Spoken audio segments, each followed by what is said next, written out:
Hi students, at the end of the adolescence unit, you'll need to be prepared to write an analysis paragraph for a summative score. I'm going to show you a sample here, and then I'm going to give you a formative where you're going to have a timed assessment where you have to write a paragraph on a given prompt, and then I'll give you feedback on that. And then during the summative, you'll have a certain amount of time where you'll have to respond to a prompt and create an analysis. So these are the standards that I'll be assessing. I'll be looking for citing strong and thorough textual evidence to support analysis of the text. And with Episode 3, you were required to collect quotes, but if you are referring to a specific part and paraphrasing it, that can also work as evidence for this particular unit since you don't have a written text in front of you. So just be aware of that. Direct quotes would be preferred though. And then it says you'll need to be able to determine themes, analyze the impact of the author's choices. In particular, we're going to look at how the characters are introduced and developed, writing arguments to support claims, and then producing clear and coherent writing for this task. So this would be a sample prompt where we could look at this type of assignment. It says, examine the character of Detective Luke Bascom in episode 2 of Adolescence by Jack Thorne and Stephen Graham. What characterization techniques did the authors use to develop his personality, and how does this contribute to an understanding of the meaning of the work as a whole? Use specifics from the text and utilize the notes on characterization. So you will have a very similar prompt for the formal formative assessment. And the first thing you can do when you receive a prompt like this is ask yourself what you want to underline and highlight based on what the prompt is asking you to do. So you might realize, okay, this is asking me to focus on Detective Luke Bascom. I can only use episode 2, and it needs to be from the series specifically by these writers. I'm looking for characterization techniques they use, which is where I'll need to look back at my notes and I can see things like, oh, narrator description can characterize, or other characters' reactions or things they say about that character can characterize them, or that character's own actions, dialogue, thoughts. Those are things that characterize them, as well as their background and their relationships with other people. So a lot of different things from the notes you can use to talk about characterization techniques. Then I'm going to need to show how the authors use those techniques to develop Bascom's personality. And then finally, I have to figure out how this helps us understand the meaning of the work as a whole. We're not just talking about how his personality changes. We're saying, what does this have to do with what the authors of this series are trying to tell the audience? And in order to do this, I'll have to come up with specifics from the text and look back at those characterization notes.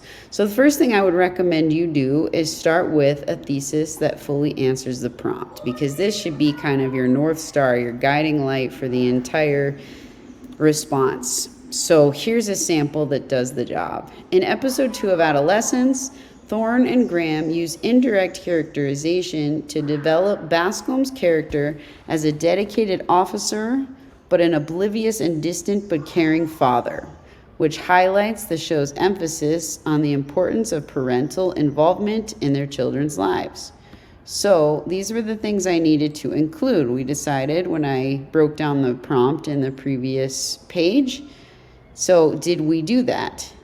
Yes, we did. So here we have Bascom being chosen to be analyzed. We make sure to reference where this work is coming from, what this analysis relates to, right?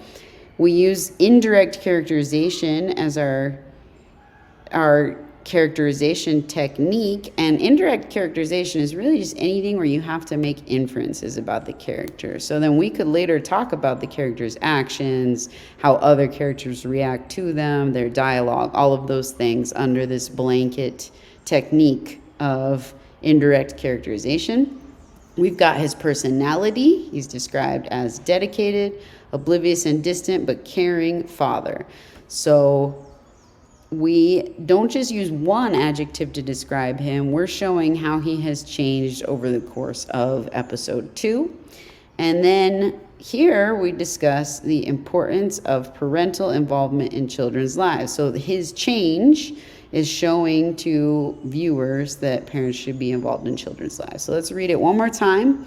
In episode 2 of Adolescence, Thorne and Graham use indirect characterization to develop Bascom's character as a dedicated officer, but an oblivious and distant but caring father, which highlights the show's emphasis on the importance of parental involvement in their children's lives.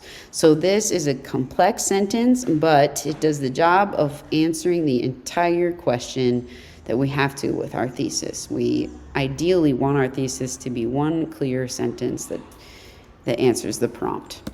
The next thing we might choose to do would be to add context, because we have to kind of pretend that our reader doesn't necessarily remember all the details of this episode. So we're going to remind them by giving the correctly punctuated name of the text, the author, and then the relevant who, what, where, when, why, all before the thesis, so that the thesis makes sense and we've set up the necessary background information.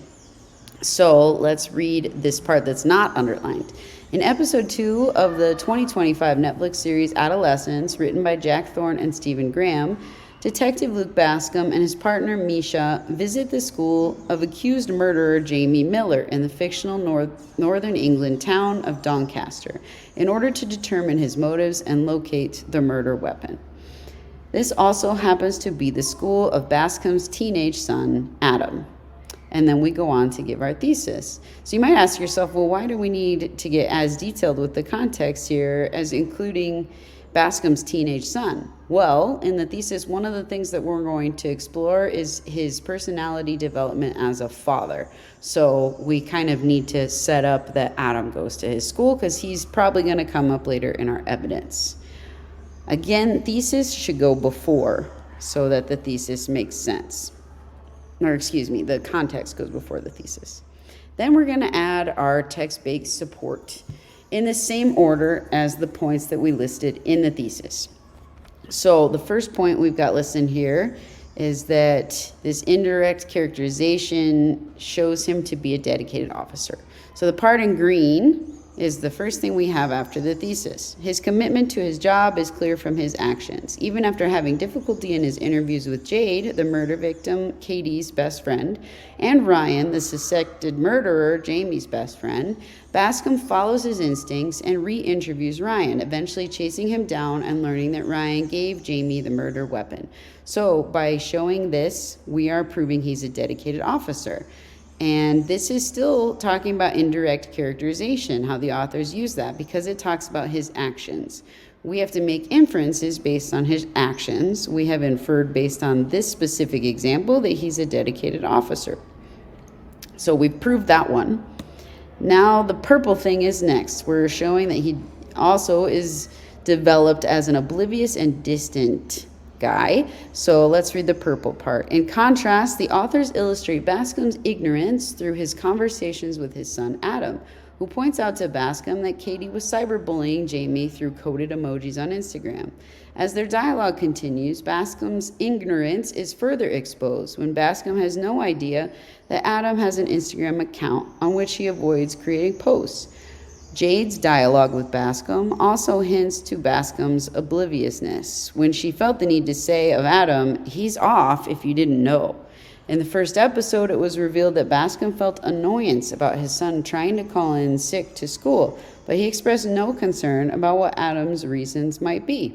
So here we're showing he's kind of distant from Adam, right? And he's oblivious both about the meaning of the bullying on Instagram and also about his son's interactions online. His son is actually being bullied too, right? And then lastly, we're trying to show that he is still a caring father. At least he's trying to be. So this last part says, however, at the conclusion of the episode, Bascom's actions show care for his son when he invites him to eat with him. In literature, eating together can be seen as an act of communion and unity. Adam accepts this offer and softens toward his father, even joking when Bascom shows interest in his French classes. So here we're trying to show he's a caring father through his actions. In the pink example, we talked about dialogue. Both of those are examples of the authors using indirect characterization to develop Bascom's character. Bonus points for this one because it even talks about literary theory a little bit, how you can symbolically interpret a meal and how that can mean unity. So this pushes this to be more sophisticated analysis.